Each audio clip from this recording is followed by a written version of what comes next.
Assalamualaikum warahmatullahi wabarakatuh. Kami dari kelompok 3.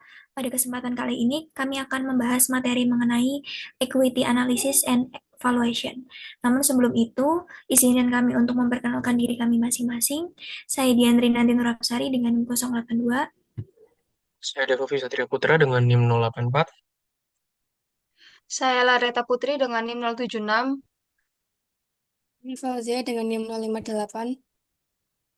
Saya Fadia Rizky dengan NIM 077.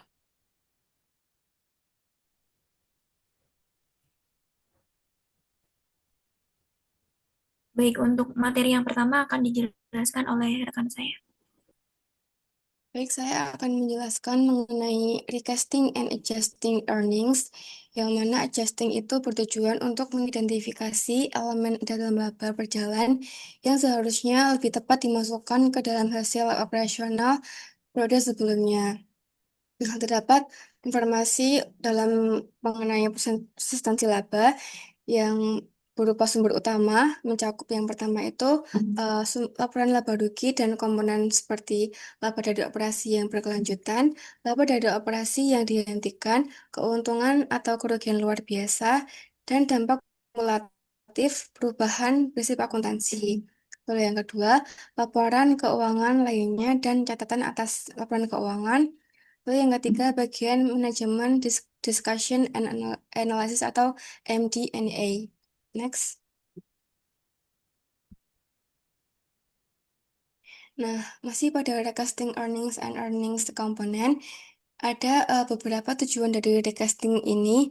Yang pertama yaitu mengklasifikasikan kembali komponen laba dengan format yang lebih relevan. Yang kedua, menyusun ulang atau menyesuaikan pengaruh pajak tanpa mengubah total laba bersih per periode. Yang ketiga, memisahkan biaya diskresioner seperti iklan. Lalu yang keempat, mengelompokkan item seperti equity in income yang biasanya dilaporkan setelah pajak. Nah, lalu untuk mengenai pajak analisis itu, yang pertama memisahkan faktor yang meningkatkan atau menurunkan beban pajak. Yang kedua, menganalisis sifat berulang atau tidak berulang dari faktor tersebut. Lalu yang ketiga, menghitung pajak berdasarkan tarif pajak resmi, lalu menyesuaikan dengan kredit pajak, pendapatan bebas pajak, dan lainnya. Next.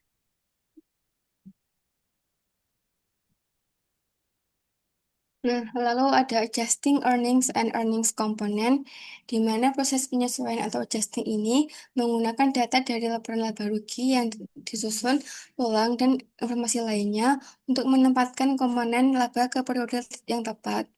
Nah, tujuan dari penyesuaian ini adalah menempatkan item luar biasa atau tidak relevan, atau tidak biasa ke periode yang relevan. Lalu yang kedua, manfaat dari manfaat dari rugi operasional dipindah ke tahun dan sisi kerugian. Lalu yang ketiga, laba rugi penggantian operasi mencerminkan hasil beberapa tahun sebelumnya. Lalu yang keempat, penyelesaian perkara hukum yang bermanfaat lebih banyak berasal dari periode sebelumnya. Nah, lalu untuk prosedur penyesuaian, ada dua metode. Yang pertama adalah digeser ke periode sebelumnya atau neto setelah pajak. Dan yang kedua diratakan atau spreading atau averaging ke dalam laba selama periode analisis jika tidak dapat diidentifikasi dengan periode tertentu. Next.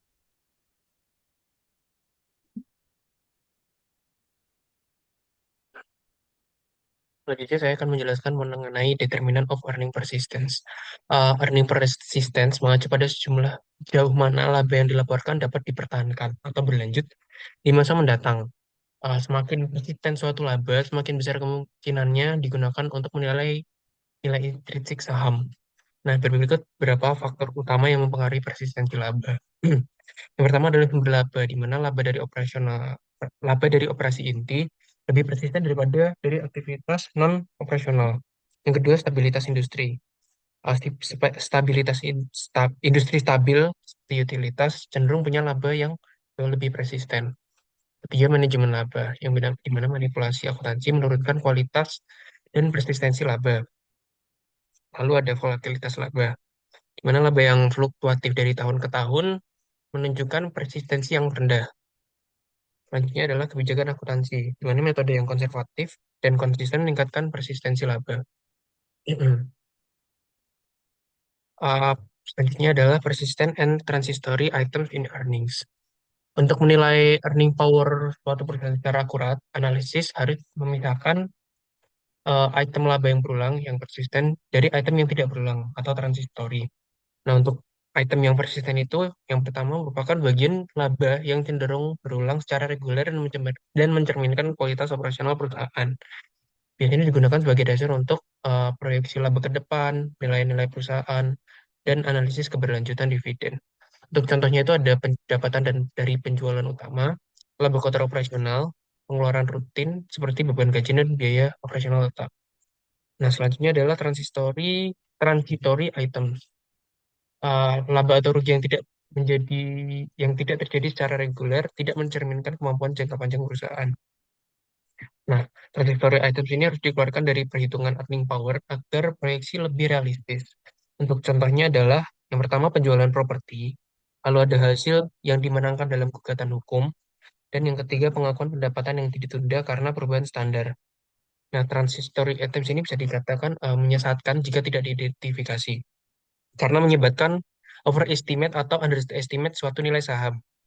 Oleh karena itu, laba laba bersih harus dibersihkan dari efek-efek ini melalui proses recasting earning agar proses proyeksi ke depan mencerminkan realitas ekonomis yang sebenarnya.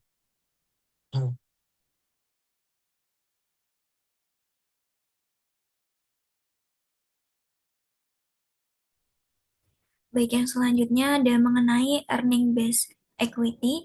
Jadi earning based equity adalah pendekatan penilaian ekuitas atau equity valuation yang menggunakan laba bersih sebagai dasar utama untuk menilai nilai wajar saham atau ekuitas perusahaan. Nah, dalam pendekatan ini, laba dianggap sebagai cerminan dari nilai perusahaan di masa depan. Karena laba menunjukkan seberapa baik perusahaan bisa menghasilkan keuntungan secara sustain atau berkelanjutan. Yang selanjutnya ada karakteristik utama dari earning based equity. Yang pertama adalah fokus ke yang kedua, lebih sederhana dibanding pendekatan berbasis arus kas atau cash flow. Dan yang terakhir, umumnya digunakan saat data arus kas tidak tersedia atau tidak stabil. Next.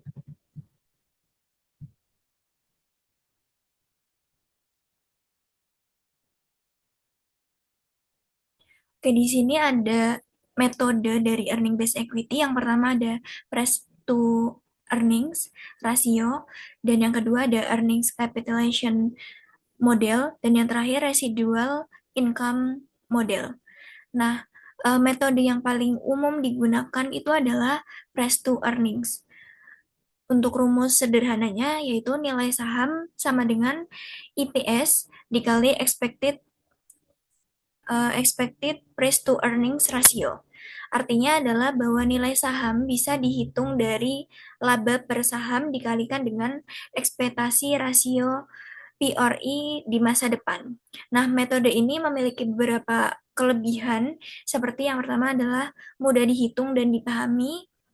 Yang kedua, tidak membutuhkan proyeksi arus kas yang lebih rinci. Kemudian cocok untuk perusahaan yang relatif stabil dan mapan. Kemudian untuk kelemahan dari metode ini, yang pertama adalah sensitif terhadap fluktuasi laba jangka pendeknya, dan yang kedua tidak cocok untuk perusahaan yang baru tumbuh atau merugi, dan yang terakhir bisa memberikan estimasi yang menyesatkan jika laba bersifat tidak berulang. Next.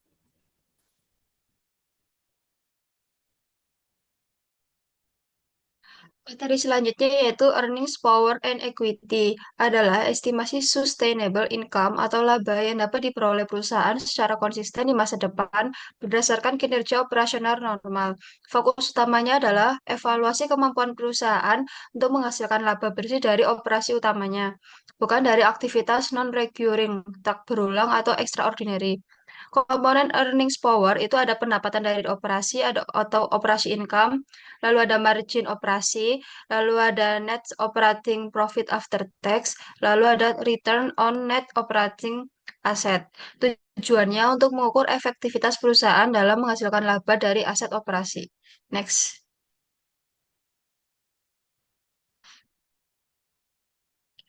Selanjutnya ada langkah-langkah menganalisis earnings power, yaitu ada menormalisasi laba, menghilangkan pengaruh non-recurring items, contoh keuntungan dari penjualan aset, bencana, atau restrukturisasi. Lalu ada menganalisis tren historis laba operasi, lalu ada membandingkan dengan rata-rata industri, lalu ada menggunakan rata-rata laba operasi 5-10 tahun untuk estimasi earnings power.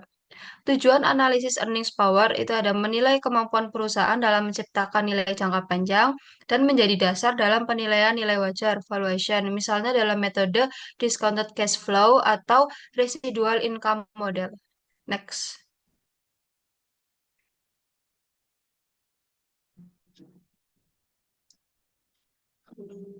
Selanjutnya adalah time horizon. Konteksnya di sini, time horizon itu merupakan periode waktu ke depan yang digunakan untuk mengevaluasi dan memperkirakan kinerja keuangan perusahaan, terutama earnings dalam rangka penilaian nilai wajar atau valuation-nya. Nah, time horizon itu memiliki durasi waktu, di mana 1 tahun itu dianggap terlalu singkat. Biasanya digunakan horizon 5 sampai 10 tahun untuk menghitung rata-rata laba agar mengurangi distorsi dari kejadian yang tidak berulang. Kemudian, penyesuaian bobot waktu time horizon itu dalam trends yang stabil, laba terbaru diberi bobot lebih besar. Misalnya 5/15 untuk tahun terbaru, 4/15 untuk tahun sebelumnya, dan seterusnya. Next.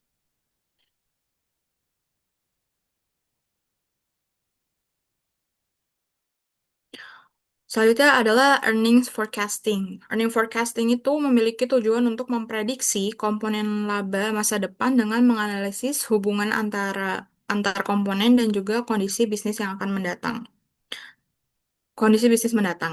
Nah, earning forecasting ini berfokus pada komponen laba yang persisten dan menghindari hanya sekedar mengekstrapolasi tren masa lalu. Disegregasi earning forecasting itu forecast yang akurat memerlukan pemisahan data berdasarkan divisi, produk, atau segmen, karena masing-masing hal tersebut itu memiliki risiko dan juga profitabilitas yang beda. Forecasting mechanics, di mana memiliki dasar informasinya itu mengandalkan informasi historis, termasuk MD&A atau Management Discussion and Analysis, yang menyampaikan pandangan manajemen atas masa depan. Untuk evaluasi kewajarannya itu menggunakan rasio seperti ROIC atau Return on Invested Capital untuk menilai kewajaran prediksinya. Nah, ketidaksesuaian besar dari tren masa lalu perlu dikaji ulang. Forecasting mechanics untuk kondisi keuangan perusahaan itu seperti faktornya itu kayak likuiditas, struktur modal, serta tren permintaan dan juga backlog pesanan memengaruhi prediksi laba. Next. Oke. Nah, terakhir adalah interim reports, di mana laporan kuartalan itu berfungsi untuk membantu memantau kinerja secara berkala dan merevisi forecast berdasarkan kondisi terbarunya. Namun, laporan kuartalan ini memiliki keterbatasan, biasanya itu kurang akurat karena belum mencerminkan seasonality penuh atau biaya yang belum terrealisasinya. Eh, Sekian pemaparan materi dari saya kembalikan ke moderator. Baik, sekian presentasi dari kelompok kami. Kurang lebihnya mohon maaf. Wassalamualaikum warahmatullahi wabarakatuh.